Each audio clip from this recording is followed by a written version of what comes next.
Okay guys, now I'm going to show you how to do the handle wrap for the GI Tonto.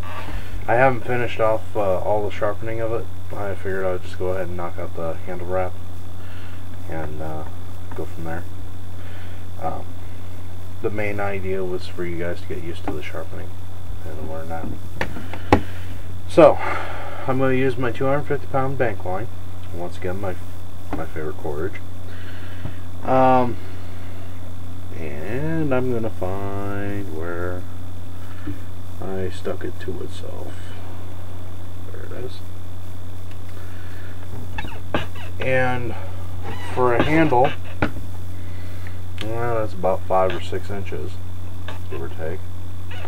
So in other words, about the size of my fist. You're gonna need about 3 arms lengths.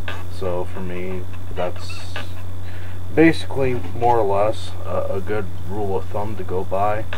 Is for the handle length for your hand, you're going to need about 3 arms lengths from fingertip to fingertip, and then go from there to get and then add a foot to that. So I'll be back with you in a minute. Okay guys, now I got my length of bank line here. So next order of business is to find both ends and half it,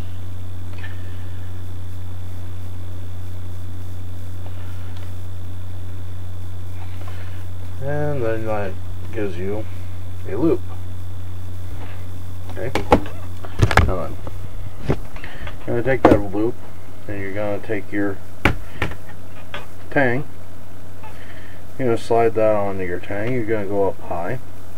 Now these holes in the tang are going to be really useful for you, and I'll show you why when we get to it.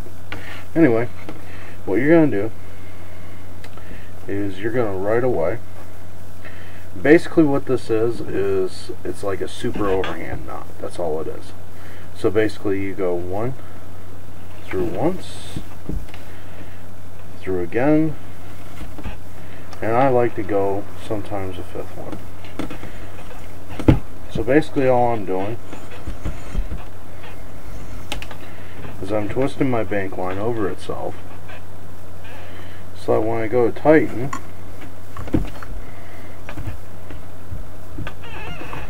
and you want this bank line on your knife to be literally as tight as possible.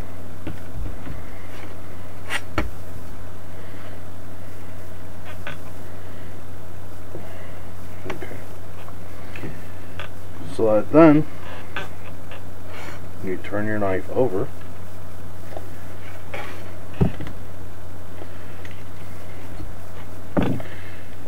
and then you do the whole process again. So once again, you got your cross through once. That gives you a standard overhand knot. And now you're going to go through again. And like I said, I like to go again.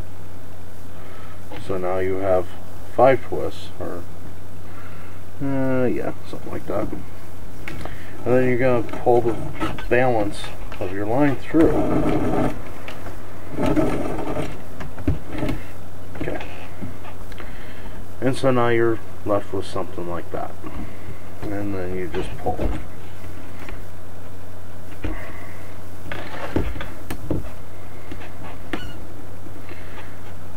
And pretty much, you just want to work your way on down your handle until you come to this hole here. Until you come to that hole. Some people will ask why you modify a blade. For me, the reason why I'm modifying this blade is so that I can have a better connection with it and it with me. I know that when I am done modifying this blade, it will be perfect for me. So, you know, that's the idea, and that's why it's done. it was very common in the old days for warriors to modify their weapons if they did not make them outright.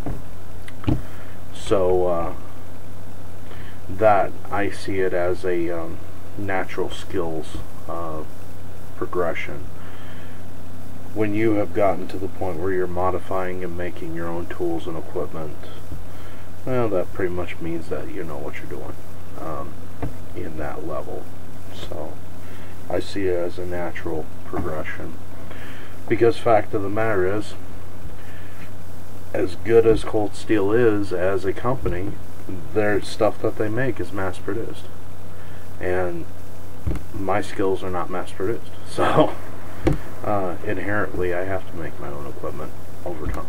So anyway, so the main thing to know here is that I'm just making 3 overhand knots in the same loop.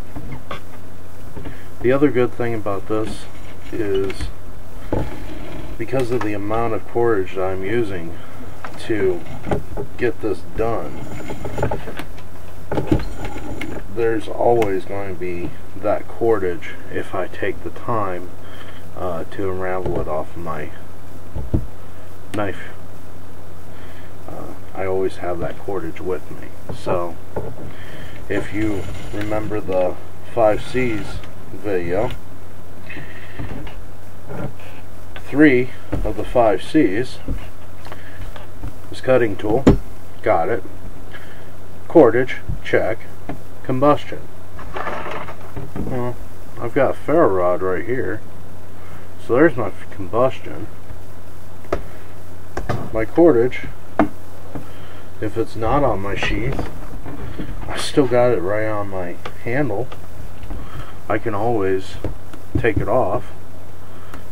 Is it going to be a comfortable knife after I disassemble my handle? Well, no, but on the other hand, I still have cordage.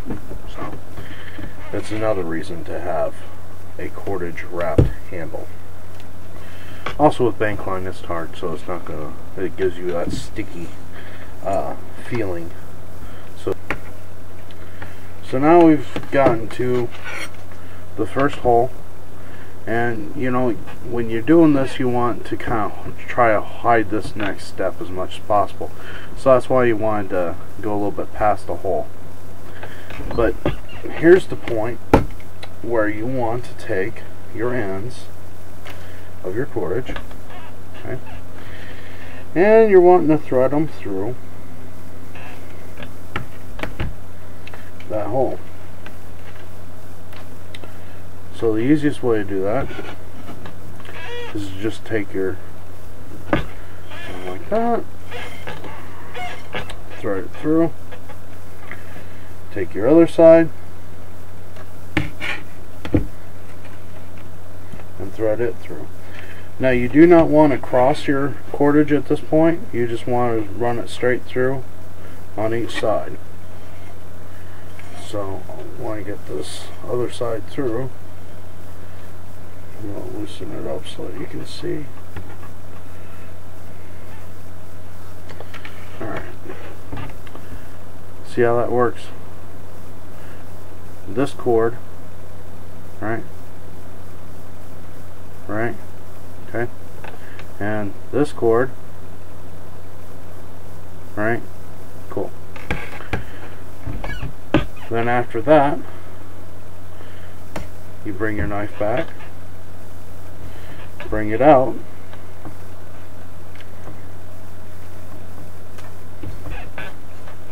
lay your cord right next to your existing handle or your existing wrap there, flip your handle over, and then you keep on trucking as you were before. The reason why we did this inside this hole is to keep this entire cord wrap from slipping up and down the handle. That's hugely important.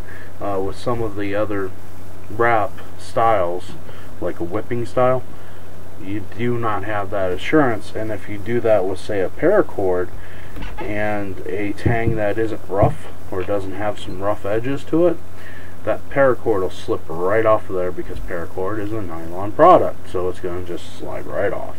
whereas a bank line is less likely to do that. But if you put it through the hole like this, it ain't happening. So I'm gonna, now that you know the main parts, I'm gonna finish this up and I'll check with you when I'm done.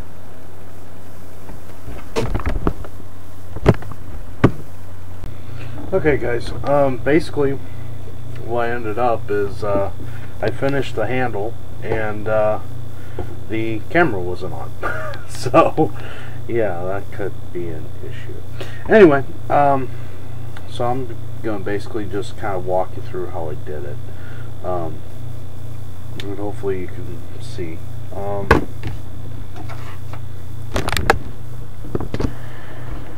Alright, basically what happened is I kept on trucking all the way down to my last hole, and then after I got to my last hole, I pulled through like I showed you the first time, and I left a pass through here. Now when I got done with that pass, that left my 2 strands ends, and I just threaded those back on through. That's why you have 2 sets of that right there, and that's where my 2 strands came out then. I then put those 2 strands in through this lanyard hole here. Let's see. I then put them strands straight through that lanyard hole there, which caused them to come out this way. And then I sent one back on through, and then that gave me an opportunity to tie off to a square knot here. And then after I tied off that square knot, then I went over to the stove and burnt it down to where it's one big glob of tar now, right there, to keep it from unraveling. So there you go. That's basically what happened. The most important thing about this is, like I said earlier, these 2 holes are the most important part of, you want to make sure that it's good and tight. Your wrapping is good and tight between these 2 holes, and these 2 holes and the way that you wrap it with the cord is what makes sure that this wrap doesn't move on you. See, it's not going to move on me. So that's the most important thing. With other wraps like a whipping, this whole wrap can move on you, or parts of it, over time, and if that happens, it's well, it's bad juju. So inevitably you're gonna have to rewrap it. So yeah, don't do that. That's why I don't do that. That's why I use this style. So I appreciate your comments. I appreciate your views. I appreciate your time. Defend your homes wisely.